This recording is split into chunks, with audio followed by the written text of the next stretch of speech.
This video discusses sensitive topics, including real-life case studies that some viewers may find upsetting. Our focus is on exploring the psychology behind human behavior, not hyping these events. Viewer discretion is advised.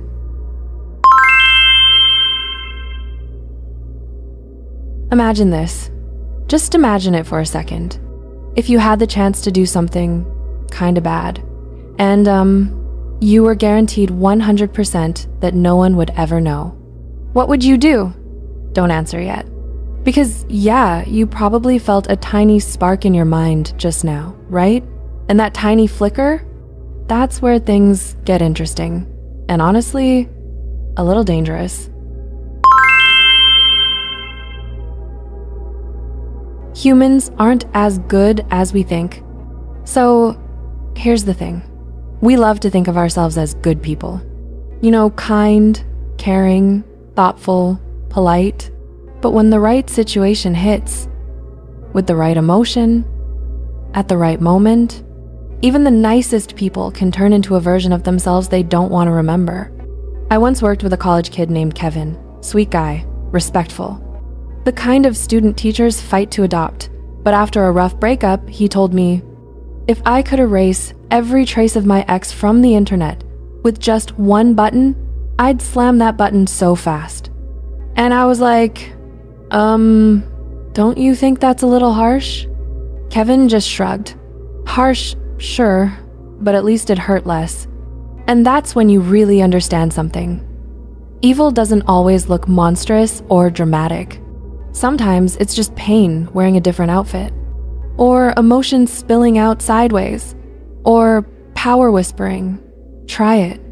So yeah, today we're diving deep into the big question. Why do good people sometimes do terrible things?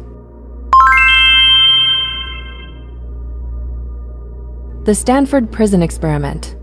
Back in 1971, Philip Zimbardo at Stanford ran one of the most controversial psychology experiments ever. You might have heard of it, the Stanford Prison Experiment. Within literally 1-2 days, students playing guards started humiliating prisoners. They yelled, they threatened, they mocked, they forced them to do degrading tasks.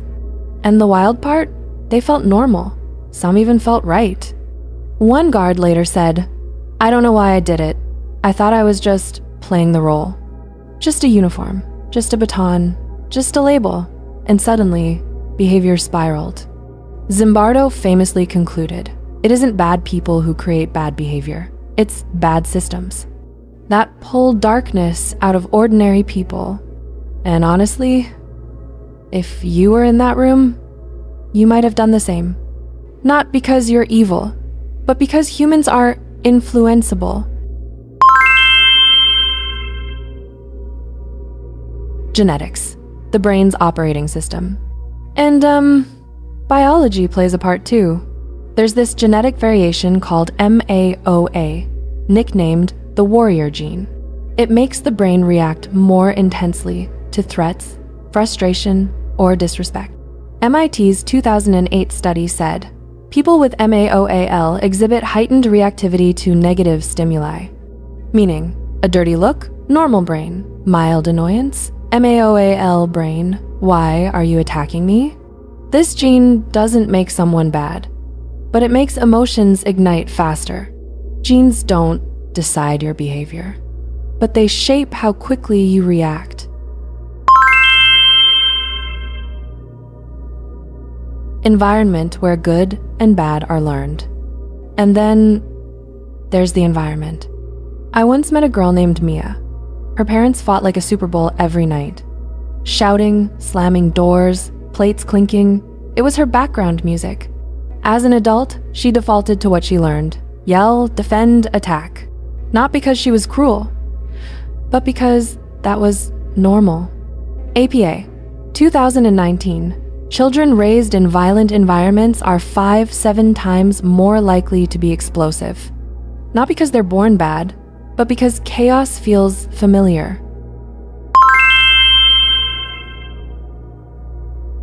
Power, the addictive emotion. Yes, power. If you've ever been a mod, team leader, or admin, you know the feeling. Psychologist Dacher Keltner calls this the power paradox. Power reduces empathy and increases impulsive behavior. Josh, a gentle kid I worked with, became captain of the debate team. Suddenly, he criticized harshly, talked bluntly, and kicked weaker members out. Not because he turned evil, but because power is intoxicating.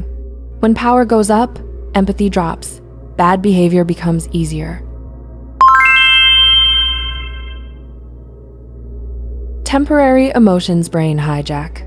Have you ever snapped when hungry, irritated when tired, or wanted to scream in traffic, and later thought, why did I react like that?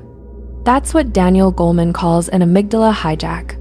Strong emotion can temporarily disable the reasoning center.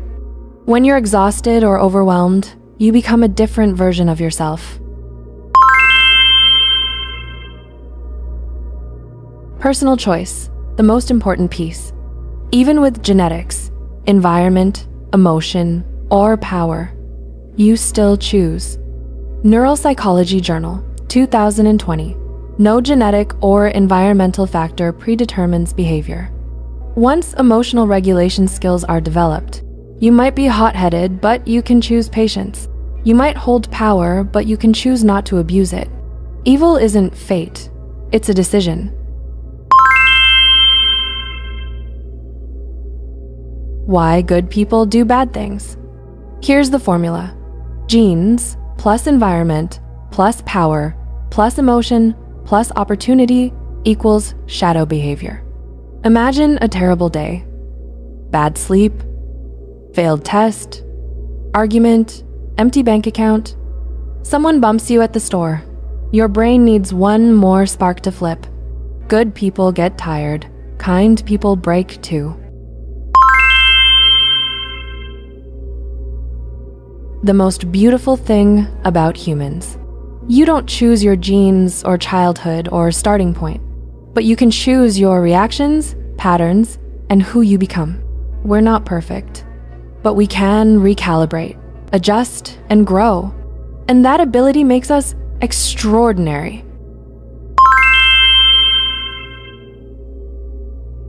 Ending a question for you.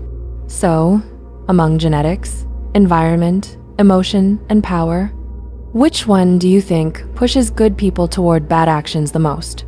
Or maybe you're thinking of something entirely different? Let me know in the comments. I'd love to hear your thoughts. I'm Momo, your tiny star of calm. I'll be here, waiting for you in the next story. See you soon, and bye!